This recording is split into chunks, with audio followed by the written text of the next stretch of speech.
Hola estudiantes, this is Miss Gonzalez. I'm going to explain here reflexive verb with the daily routine vocabulary that we are going to start or that we started today.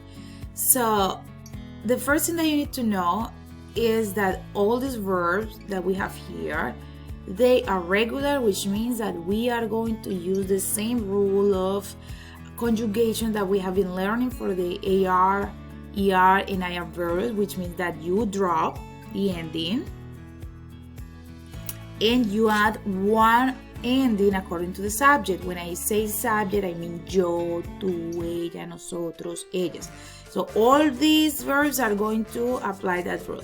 There are just two verbs here in this vocabulary list that are a little different that we are going to learn later. So actually three: despertarse, dormir, acostarse, and vestirse. When I say that they're a little different, it's because we actually are going to change the stem part, the beginning part of the verb, and not just the ending, okay? So, but we are going to go with the rest of them. Something else that you need to know is that some of these verbs are reflexive. When I say reflexive, I want that you think that something that is doing to your body, to yourself, an activity for oneself. So, and they are very easy to identify because they end in SE. For example, these two verbs, they are reflexive because it's something that you are doing to yourself. Acostarse, ducharse, lavarse, vestirse. So, these are reflexive verbs. There are some of these verbs over here that, despite the fact that they don't have the C at the end, the SE at the end, they could be also reflexive because actually we can do it to ourselves. For example, limpiar, we can also say limpiarse, to clean ourselves. We can also say, let's say, sometimes verse, ver. But please don't use reflexive verb with these verbs over here because they will mean that you are eating yourself, cooking yourself, and of course we don't do that type of things. So now let's go to the conjugation. So again, reflexive verb means that you are doing something to yourself, to your body. And also, they are easy to identify because they end in SE.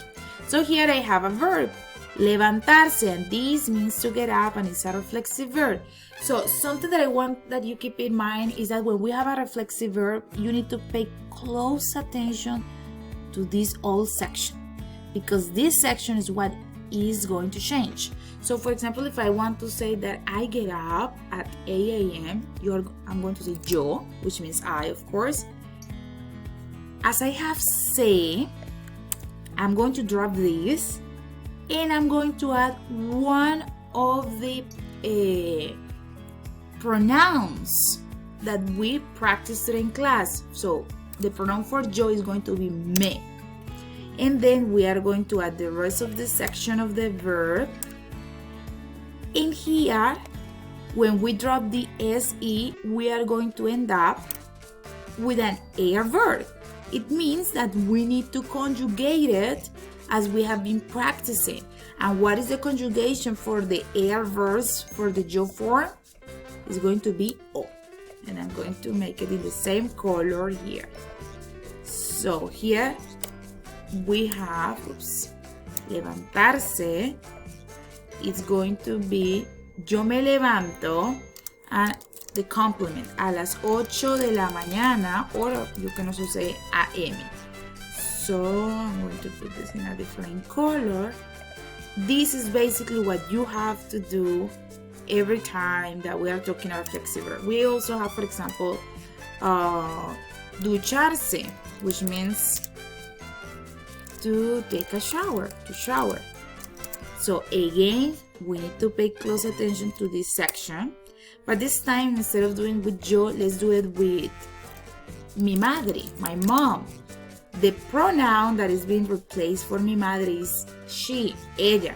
So, mi madre, we need to drop this section over here and add the pronoun se and then we add also the section that we have, and we end up with an AR verb. So we need to ask ourselves, what is the conjugation, the ending for mi madre for the AR verbs? It's going to be a. Mi madre se ducha en el baño. Okay? That's what we are going to do. So keep that in mind. This section over here is mandatory, something that you need to learn. And the complement is also very nice that you use in that way you start practicing the vocabulary of parts of the house, also the time and other vocabulary. This is the main rule that you are going to follow. I'm going to write here the pronouns, these pronouns that you need to use here that are mandatory because they are going to be the ones telling us that that activity is doing it to yourself. So for example, for yo is going to be me. Para tú is going to be te. Para ella, él o usted is going to be se. Para nosotros o nosotras is going to be nos. Para ellos, ellas, ustedes is going to be se. So this is going to be in front of the verb, after the subject, and this section is mandatory. Okay, remember always to conjugate the verb. Please never say something like mi madre ducharse en el baño. No, you cannot do that because here you are not conjugating the verb. You need to conjugate it, and the best thing that you can do is to start like doing part by part.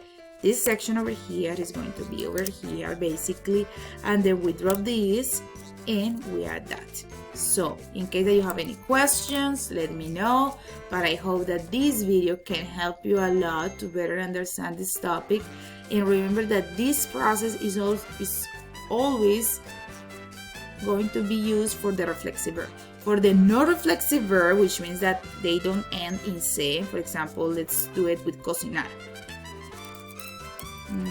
Here, cocinar. Let's make it a little bigger and a different color. Let's make it this color. This is not reflexive, and you already know how to conjugate this verb. So basically, if we want to say that we, nosotros, we cook, nosotros cocinamos. This is the ending for nosotros en la cocina. This is how we say kitchen in Spanish. Nosotros cocinamos en la cocina, okay? So for the reflexive verb, you are going to put this in front of the verb. For the non-reflexive verb, you don't put anything here. The only thing that you are going to do is to add the correct conjugation, the correct ending. Okay, chicos, practice this vocabulary. Remember that this vocabulary is under the folder of Unit 4 homework due on April 12. Adiós, adiós.